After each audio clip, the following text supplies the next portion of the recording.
sebab itu hari ini kami berada di tempat ini Tuhan, untuk kami bisa merasakan kasih-Mu, merasakan kebaikan-Mu, merasakan damai sejahtera, bahkan ada kuasa dan mujizat Tuhan yang akan mengalir dalam hidup kami sebagai orang-orang percaya. Hari ini hamba berjanji di hadapan Tuhan, hamba Tuhan ini jemaat Tuhan, hanya firman Allah yang hidup, yang benar dan yang sempurna yang kamu bagikan. Di dalam nama Bapa, Putra, dan Roh Kudus, di dalam nama Tuhan Yesus Kristus, dapat saya katakan amin. Puji nama Tuhan, haleluya.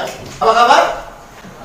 Luar biasa, dahsyat, hebat, ajaib Tuhan kita. Amin. Puji nama Tuhan, luar biasa. 2 pekan terakhir saya berbicara tentang to be number 2. Bagaimana saudara dan saya harus menempatkan posisi Tuhan yang pertama. Karena kegagalan orang Kristen adalah menggantikan posisi Tuhan dengan posisi dirinya sendiri. Bukan Tuhan yang pertama, tapi dia yang pertama. Hari ini saya akan berbicara tentang fokus sebagai barometer kehidupan saudara dan saya untuk mengukur seberapa pertolongan, jalan keluar, kuasa dan mujizat dari Tuhan bergerak dalam kehidupan kita. Jadi fokus sebagai barometer, sebagai alat untuk mengukur seberapa hari ini pertolongan, jalan keluar, kuasa, mujizat Tuhan ada dan sedang bekerja dalam kehidupan kita sebagai orang-orang yang percaya. Kejadian 15 ayat yang pertama sampai dengan ayat yang kelima. Seorang yang bernama Abraham, fokusnya sudah hilang.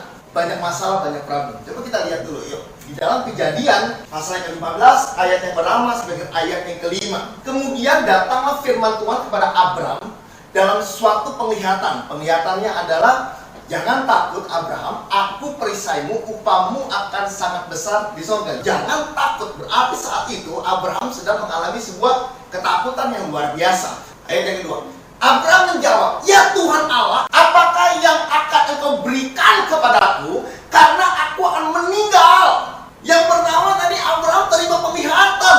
Tuhan bilang jangan takut. Dia dapat firman. Seringkali kita dapat firman, kita dapat kata-kata yang menguatkan. Bahkan kita juga bisa dapat ayat-ayat yang menurut kita adalah hebat, luar biasa. Pada waktu kita ambil perjamuan ada sebuah ayat, wow, ini pas banget sama saya. Abraham pun mengalami juga. Dia dapat penglihatan. Penglihatannya luar biasa. Tuhan bilang jangan takut. Tapi apa jawaban Abraham? Ya Tuhan Allah, apakah yang akan kau berikan kepadaku, karena aku akan meninggal dengan tidak mempunyai anak, dan akan mewarisi rumahku ialah Eliezer, orang Damsyik itu. Baru dapat firman. Firmannya apa? Jangan takut. Belum apa-apa aja udah ngomong ini soal meninggal. Kita akan lihat bagaimana Abraham kehilangan fokusnya. Seringkali kita juga kehilangan fokus kita. Kita dapat ayat-ayat yang menguatkan kita. Mungkin WhatsApp message atau WhatsApp group. Ini ayat menguatkan saya. Benar nggak bahwa ayat ini bisa menguatkan dalam kehidupan kita? Cuma kita bisa bilang ayatnya bagus. Tapi itu terjadi apa tidak dalam kehidupan kita? Why? Kurang fokus. Kemungkinan besar Abraham kehilangan fokusnya. Makanya pada waktu firman datang, dia tidak menganggap firman sebagai sebuah kebenaran, sebuah pegangan dirinya dia. Malah dia kembali bertanya, apakah yang akan engkau berikan kepadaku, karena aku akan meninggal. Ketika kita kehilangan fokus, kita dapat firman. Firman gak terjadi apa-apa dalam hidup kita. Kita mau belajar dari yang namanya Abraham. Bagaimana Abraham kehilangan fokusnya. Fokusnya cuma satu. Tuhan, pada waktu nanti aku mati, yang akan mewarisi adalah Eliezer, orang Damsyik itu. Siapa Eliezer? Karena ini budaknya Abraham. Ini adalah pembantunya Abraham. Karena aku akan meninggal dengan tidak punya anak. Tapi firman Tuhan sebelumnya mengatakan Abraham dapat sebuah penglihatan. Dia dapat firman. Firmannya bilang jangan takut karena aku adalah perisai. Tapi jawaban Abraham berbeda. Kenapa? Karena fokus Abraham bukan di dalam firman. Tapi fokus Abraham di dalam ketakutan. Yaitu apa? Uang. Siapa yang mewarisi semua apa yang aku punya? Ini berbicara tentang duit lagi, duit lagi, duit lagi. Hati-hati, saudara. Pada waktu fokus kita sudah berubah, ini berantakan pasti. Coba kita lihat dulu yuk. Matius 19 ayat 16 sampai ayat 22. Ada seorang datang kepada Yesus dan berkata, Guru, perbuatan baik apakah yang harus aku perbuat untuk aku memperoleh kehidupannya? Kau, jawab Yesus, apakah sebabnya engkau bertanya kepadaku tentang apa yang baik? Hanya satu yang baik, tetapi jika engkau ingin masuk ke dalam hidup yang kekal, turuti segala perintah Allah. Kata orang itu kepadanya, perintah yang mana? Kata Yesus, jangan membunuh, jangan berzina, jangan mencuri, jangan mengucapkan dusta, hormati ayah dan ibumu, dan kasihilah sesama manusia seperti dirimu sendiri. Kata orang muda itu kepadanya, semuanya itu telah kuturuti, apa lagi yang masih kurang? Kata Yesus kepadanya, jikalau engkau hendak sempurna, pergilah, jualah segala milikmu dan berikan itu juga kepada orang miskin, maka engkau akan memperoleh harta di sorga. Kemudian datanglah, kemarilah dan ikutlah aku. Selanjutnya, ketika orang muda itu mendengar perkataan itu, pergilah ia dengan sedih sebab hartanya banyak. Jual hartamu. Kenapa? Karena fokus si anak muda itu bukan di Tuhannya, di harta. Pada waktu kalau kita sudah memfokuskan diri kita di berkatnya Tuhan, berbahaya sekali. Kita harus fokus kepada pembuat berkat, pemberi berkat, bukan kepada berkatnya. Karena firman Tuhan bilang, akar segala kejahatan apa? Cinta uang. Pada waktu kau mencintai uang, sedemikian rupa, apa-apa pokoknya uang, apa-apa pokoknya uang, akhirnya kau kehilangan fokus. Kehilangan fokus dan akhirnya terjadi banyak hal-hal yang kacau dalam kehidupan kita. Pada waktu kita mencintai sesuatu, berarti kita fokus kepada apa yang kita cintai. Betul tidak? Kalau kita mencintai uang, kita akan fokusnya sama uang. Kalau kita mencintai pasar modal, fokus kita pasti pasar modal. Kalau kita mencintai pekerjaan kita, fokus kita pasti pekerjaan kita. Apapun juga akan diselewengkan semuanya. Pak, saya ke gerejanya sore aja. Kenapa? Karena saya mau dagang dulu. Gak ada masalah juga. Tapi satu hal, kalau fokusmu bukan Tuhan, berarti engkau kehilangan fokus. Fokusmu harus Tuhan. Abraham fokusnya sama kekayaannya, sampai dia stres. Bagaimana Tuhan nanti pada waktu aku mati, harta ini pasti nanti akan ke orang gansik itu, yaitu si Eliezer. Dia takut, dia stres sekali. Padahal firman sudah datang, jangan takut, tetap aja takut. Balik lagi ke Kejadian pasal yang ke-15 ayat yang ketiga coba. Lagi kata Abraham, engkau tidak memberikan kepadaku keturunan sehingga hambaku nanti akan menjadi ahli waris. Bayangin ya, Tuhan kasih firman buat Abraham. Tuhan bilang bahwa Abraham, kamu jangan takut, akulah perisaimu dan upahmu sangat besar di sorga. Abraham bilang, Tuhan, nanti pada waktu aku mati, dia akan mewarisi siapa? Dipertegas lagi sama Abraham di ayat yang ketiga. Engkau tidak memberikan kepadaku keturunan sehingga hambaku nanti akan menjadi ahli waris. Hebat sekali Abraham. Di tengah-tengah stresnya dia ngomong sama Tuhan, Tuhan, engkau tidak memberikan kepadaku keturunan. Pada waktu kita udah tidak fokus sama Tuhan, banyak masalah dalam kehidupan kita. Abraham fokusnya sama warisannya dia, mau dikemananya. Ananias dan Safira yang mau menjual sebidang tanah. Tanahnya terjual. Anda bisa baca di dalam Kisah Para Rasul 5 ayat yang pertama sampai ayat yang 4. Jadi ada satu orang yang bernama Ananias dan Safira, dia janji sama Petrus, saya akan jual tanah, saya akan kasih. Tapi pada waktu dia sudah menjual tanah, dia lupa. Karena fokusnya di berkat Tuhannya, bukan di Tuhannya. Nah, firman Tuhan bilang, saat itu juga putus nyawanya. Hati-hati, pada waktu hari ini engkau tidak fokus sama Tuhan, kemungkinan besar kita bisa drop total. Hari ini harus fokus sama Tuhan. Kita harus memberikan sebuah perhatian kepada Tuhan. Coba lihat di dalam 2 Raja-Raja 6 ayat yang ke-15 sampai ayat ke-17. Ketika pelayan abdi Allah bangun pagi-pagi dan pergi keluar, maka tampaklah suatu tentara dengan kuda dan kereta ada di sekeliling kota itu. Lalu berkatalah bujang itu kepadanya, yaitu kepada Elisa, celaka tuanku, apakah yang akan kita perbuat? Fokusnya sama apa yang saya bisa perbuat, bukan fokusnya apa yang bisa Tuhan saya perbuat. Apa yang bisa saya perbuat kalau saya punya keadaan seperti ini? Kita harus balikin. Apa yang bisa Tuhan perbuat dalam hidup saya kalau keadaan saya seperti ini? Fokusnya banyak orang Kristen yang ke arah dirinya dia. Yang bisa saya perbuat apa sih? Kalau kondisi seperti begini apa? Kalau saya terjebak dalam hutang piutang, yang bisa saya perbuat apa? Apa yang bisa saya perbuat? Dia mau bangun kerajaannya dia. Tidak boleh ada yang lain dalam hidup kita. Dialah yang pertama. Dialah one and only one dalam hidup kita. Fokus kita harus kepada apa yang bisa Tuhan perbuat dalam hidup saya. Ketika engkau kehilangan fokus, apalagi pada waktu kita lagi setir mobil. Kenapa bisa tidak fokus? Karena mungkin ada gangguan-gangguan. Kalau setir mobil, dia lagi enak-enak sebenarnya. Dia mau setel MP3, dia mau lihat WhatsApp, langsung dilihat. Nggak fokus lagi nyetirnya. Dan banyak di antara kita hari ini, kita nggak fokus. Anda hari ini datang, Anda dengar firman. Ketika Anda tidak fokus, Anda mikirin hal-hal yang lain, pesan Tuhan yang kau dapat itu akan sirna. Begitu saja. Karena pada waktu kau mendengar firman, harus fokus. Ayat 16. Jawabnya, jangan takut, sebab lebih banyak yang menyertai kita daripada yang menyertai mereka. Lalu berdoalah Elisa, ya Tuhan, bukalah kiranya matanya supaya ia melihat. Maka Tuhan membuka mata bujang itu sehingga dia dapat melihat. Tampaklah gunung itu penuh dengan kuda dan kereta berapi sekeliling Elisa. Pada waktu dia fokus, dia bisa lihat kemuliaan Tuhan. Pada waktu dia fokus, dia bisa lihat, oh yang menyertai saya lebih besar lagi dari musuh-musuh saya. Dia fokus, terbukalah matanya, dan akhirnya dia bisa melihat, oh yang menyertai saya luar biasa. Kita lihat kebesaran Tuhan luar biasa. Bagi dia tidak ada yang mustahil. Karena waktu kita fokus sama dia, bagi dia tidak ada yang mustahil. Berarti bagi orang percaya, yaitu saya, tidak ada yang mustahil juga. Jadi kita harus memberikan fokus kita di hadapan Tuhan. Ketika kita tahu yang menyertai kita lebih banyak, ada kuasa Tuhan, ada mujizat Tuhan, kita tidak akan pernah takut. Abraham dipulihkan sama Tuhan. Bagaimana Tuhan memulihkan Abraham?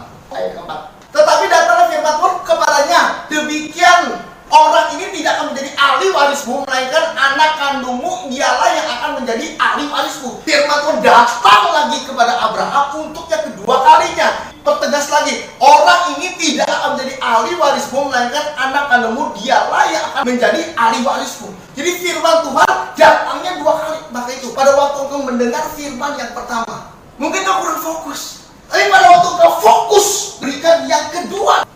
Di situ jalan keluar dari Tuhan. Yunus apa kurangnya? Dia dengar firman. Tuhan bilang, Yunus, pergilah ke sebuah kota. Yunusnya membelokkan diri, nggak pergi dia. Akhirnya dimakan sama ikan. Dan pada waktu itu datang firman lagi. Firman yang kedua, Yunus fokus. Pada waktu dia fokus, mujizat Tuhan terjadi lagi hidupnya. Ayat yang kelima, apa yang Tuhan lakukan? Lalu Tuhan membawa Abraham keluar. Kalau kita kehilangan fokus, kita harus keluar dari kehilangan fokus kita. Berbalik lagi ke fokus awal kita, yaitu panggilan surgawi, yaitu ke Tuhannya. Hari ini kita harus fokusnya kepada Tuhan. Jangan kejar berkat Tuhan, tapi kejar Tuhan dalam hidup kita. Dan jangan pernah mengejar janji Tuhan, tapi kejar Tuhan si pembuat janji. Jangan pernah mengejar kesembuhan dari Tuhan, tapi kejarlah Tuhannya yang memberikan kesembuhan dalam hidup kita. Kejar Tuhannya, mujizatnya Anda akan dapat. Ketika kita fokus kepada mujizat, fokus kita kepada kesembuhan, pasti kita akan kecewa. Tapi kalau fokus kita kepada Tuhan, Anda tidak mungkin kecewa. Orang-orang yang fokus kepada hamba Tuhan kecewa semua, termasuk juga kepada saya. Maka itu saya tidak mau membiarkan orang untuk fokuskan kepada saya. Pada waktu dia fokus sama saya, salah. Dia harus fokusnya sama Tuhan. Ya saya dipakai sama Tuhan, puji Tuhan, haleluya. Tapi yang pasti satu, saya pun mau fokusnya sama dia. Dan jangan pernah fokus kepada kesembuhan. Anda pasti akan kecewa. Fokuslah sama Tuhan yang bisa memberikan kesembuhan, yang bisa memberikan mujizat. Karena dia tahu yang terbaik dalam hidup kita. Fokusmu harus kepada Tuhan. Janji Tuhan pun sama. Janji Tuhan yes, kita pegang. Tapi fokusnya bukan sama janjinya. Seberapa banyak hari ini orang-orang Kristen, dulunya dia beribadah, memuji, menyembah Tuhan, bahkan dia jadi hamba Tuhan, bahkan dia bisa main musik, WL singers dan lain-lain semuanya berbalik. Kenapa? Kehilangan fokus mereka semua.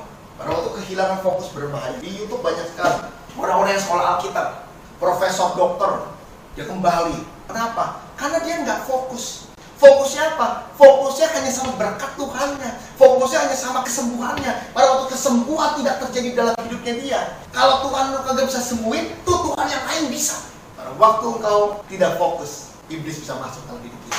Adam jatuh kenapa? Tidak fokus. Tuhan bilang, Adam, ada satu pohon buat pengetahuan yang baik dan yang buruk ada di sana. Yang di tengah-tengah, jangan kamu rabat, kamu makan, maupun kamu sembuh. Adam dan Hawa nggak fokus. Harusnya dia fokus dengan perkataan Tuhan. Akhirnya dia makan. Dan akhirnya jatuhlah dalam dosa. Pada waktu kita tidak fokus kepada dia, akan banyak masalah dalam hidup kita. Tuhan yang bisa membuat semuanya menjadi baik dalam hidup kita. Ulangan 32 ayat 39, demikian firman Tuhan. Lihatlah sekarang bahwa akulah dia, tidak ada Allah kecuali akulah yang mematikan dan menghidupkan, aku yang meremukkan, tetapi akulah yang menyembuhkan menyembuhkan, dan seorang pun tidak ada yang dapat melepaskan dari tanganku. Dan firman Tuhan bilang bahwa Allah adalah Allah yang mematikan dan yang menghidupkan, yang meremukkan dan yang menyembuhkan juga. Berarti Allah adalah Allah yang bisa melakukan apapun juga. Berarti dia kontrol dalam kehidupan kita sebagai orang-orang percaya. Dia bisa mematikan, dia bisa meremukkan, dia bisa menyembuhkan, dia juga bisa melakukan hal-hal yang luar biasa. Dia bisa menghidupkan lagi. Kalau kau bilang bahwa Pak, bisnis saya Pak sudah mati Pak, yes, fokus kepada Tuhan. Dia akan menghidupkan bisnismu kembali. Kalau fokusnya kita hanya kepada pekerjaan kita, usaha kita, maaf saudara, kau tidak mendapatkan apapun juga. Kalau kita fokus kepada Tuhan, dia Allah yang berkuasa. Dia bisa mematikan, dia bisa merembukan, tapi dia bisa menghidupkan dan menyembuhkan kita juga. Fokus kita kepada Tuhan. Orang 38 tahun di kolam Bethesda. Yohanes 5 ayat 2 sampai ayat 9. Di Yerusalem dekat pintu gerbang domba ada sebuah kolam yang dalam bahasa Ibrani disebut Bethesda. Ada 5 serambinya. Dan di serambi-serambi itu berbaring sejumlah besar orang sakit, orang buta, orang timpang, orang lumpuh, dan yang menantikan goncangan air kolam itu. Sebab suatu waktu turun malaikat Tuhan ke dalam kolam itu, ia menggoncangkan air itu. Barang siapa yang terdahulu masuk ke dalamnya, sesudah goncangan air itu menjadi sembuh apapun juga penyakitnya. Di situ ada seorang yang sudah 38 tahun lamanya sakit. Ketika Yesus melihat orang itu berbaring di situ, dan karena ia tahu bahwa ia telah lama dalam keadaan itu, berkatalah ia kepadanya, maukah engkau sembuh? Jawab orang sakit itu, Tuhan, tidak ada orang yang menurunkan aku ke kolam itu apabila airnya mulai goncang. Dan sementara aku menuju ke kolam itu, dia fokus kepada kolam itu, orang lain sudah turun mendahului dia. Jadi di kolam Bethesda ada satu orang yang sudah 38 tahun mengalami kelemahan fisik. Jadi si orang 38 tahun kesalahannya adalah dia fokusnya kepada orang, fokusnya kepada mujizat. Dia tidak akan mendapatkan mujizat dalam hidupnya. Yang selanjutnya, kata Yesus kepadanya, bangunlah. Apa yang dibangun? Fokusnya. Bangunlah, angkatlah tilammu dan berjalanlah. Dan saat itu juga sembuhlah orang itu, mengangkat tilamnya dan berjalan. Hari ini bangun, fokus kepada Tuhan. Pada waktu dia fokus kepada Tuhan, dia angkat tilamnya dan dia bisa berjalan. Fokus kita kepada Tuhan. Jangan fokus sama yang lain. 3 hal seperti yang saya sudah bahas. Tidak ada lagi yang lain. Alkitab pada saat dipres semuanya cuma 3. Firman, pujian, doa. Ini adalah sebuah mesbah. Kekuatan di dalam kekristenan. Ini dari Abraham, ditiru sama Ishak, dicontek sama Yakub. Karena 3 hal ini, firman, pujian, doa, membuat kita fokus di hadapan Tuhan. Masihkah kita membaca firman? Atau mungkin Senin Kamis saja? Hati-hati. Pada waktu engkau tidak fokus. Tapi kalau engkau fokus, ada masalah, ada problem, engkau tahu bahwa Tuhan akan menyertai aku. Lebih banyak yang menyertai saya. 2 Korintus 4 ayat 18. Demikian firman Tuhan. Sebab kami tidak memperhatikan yang kelihatan, melainkan yang tidak kelihatan. Karena yang kelihatan adalah sementara, sedangkan yang tak kelihatan adalah kekal. Apa yang tidak kelihatan? Tidak kelihatan adalah Tuhan. Yang tidak kelihatan, firman Tuhan bilang kekal dalam hidup kita. Filipi 3 ayat ke-13 sampai ayat ke-14. Saudara-saudaraku sendiri tidak menganggap bahwa aku telah menangkapnya, tetapi ini aku lakukan.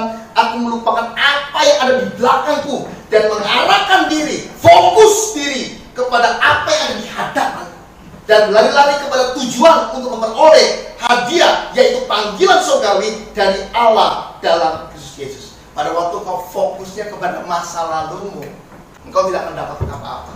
Fokusmu terhadap diri sendiri tidak akan dapat apa-apa. Tapi kalau kau fokusnya kepada Tuhan, firman Tuhan bilang, berlari kepada tujuan untuk memperoleh hadiah, yaitu panggilan surgawi. Ayo kita mau fokus. Firman, pujian, doa. Buka firman kembali. Kapan Pak? Kapan aja. Yang penting apa? Baca. Baca firman. Kekuatan kita dari firman, bukan dari yang lain. Maka itu, kehidupan kekristenan tidak baca firman, mandul. Nggak berhasil apapun juga dalam hidupnya. Kenapa? Karena firman menjadikan sumber kekuatan di dalam kekristenan. Yang kedua, puji-pujian, praise and worship.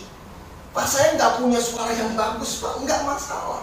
Memang Tuhan mau Anda menjadi singer, masuk Indonesian Idol atau Voice of Indonesia. Enggak. Yang Tuhan mau Anda bisa worship. Maka itu, orang Kristen menjadi worshiper, bukan menjadi singer dalam hidup ini. Bagaimana Pak? Setelah aja YouTube, lagu-lagu gereja, ikutin aja semuanya. Tapi suara saya Pak, fals Pak, nggak apa-apa, fals. Worship hadapan Tuhan. Yang ketiga, doa. Pak, kan Tuhan sudah tahu Pak, ngapain saya harus berdoa lagi Pak? No, Anda perlu berdoa. Maka Tuhan ajarin doa Bapak kami. Supaya apa? Supaya murid-murid bisa tahu doa Bapak kami isinya apa. Apa yang harus ada dalam kehidupanmu, apa yang harus ada di dalam doamu. Doa Bapak kami penting dalam hidup kita. Kalau Anda habis doa, bagus. Kalau Anda bisa doa Bapak kami juga. Karena itu yang diajarkan. Ampunilah kesalahan. Di situ kunci dari Anda berdoa. Doa, komunikasi dengan Tuhan. Dua arah. Kita doa. Jangan sampai, Tuhan udah tahu lah semuanya lah. Gak usah doa lagi. Doa harus. Saya kalau tidak doa pun ada sesuatu yang kurang. Harus doa. Baca firman harus. Worship harus. Habis itu Anda doa. Pak, bisa nggak di-press semuanya Pak menjadi hanya 5 menit? Boleh, nggak ada masalah. Baca firman, berapa ayat Pak? Udah satu pasal aja. Satu ayat boleh Pak? Boleh, satu ayat. Nggak baca, jangan. Banyak orang Kristen nawar sih. Satu ayat, 2 ayat semuanya. Wah udah deh Pak gini Pak, kalau misalnya sampai saya tidak baca ayat ini, nanti saya akan double lagi Pak. Utang semua yang nggak dibayar-bayar gitu. Yang penting satu, Anda baca ayat. Satu ayat, boleh nggak? Boleh, udah. Nggak apa-apa. Kenapa? Itu firman. Anda harus baca. Habis itu, Anda worship. Worship itu gampang. 12 kali haleluya, selesai. Haleluya, haleluya, haleluya, haleluya, haleluya, haleluya. 12 kali Anda angkat tangan, selesai udah. Gak usah pakai lagu, gak usah pakai lagu. Yang ketiga, doa. Itu penting buat kita. 3 hal ini. Kekuatan otomatis akan mengubah fokus kita kepada Tuhan. Yuk hari ini yuk, kita mau fokus sama Dia. Anda punya masalah, Anda punya problem apapun juga. Ketika Anda fokus sama Tuhan, Tuhan ubah semuanya menjadi sebuah kebaikan dalam hidup kita. Tuhan Yesus memberkati. Amin.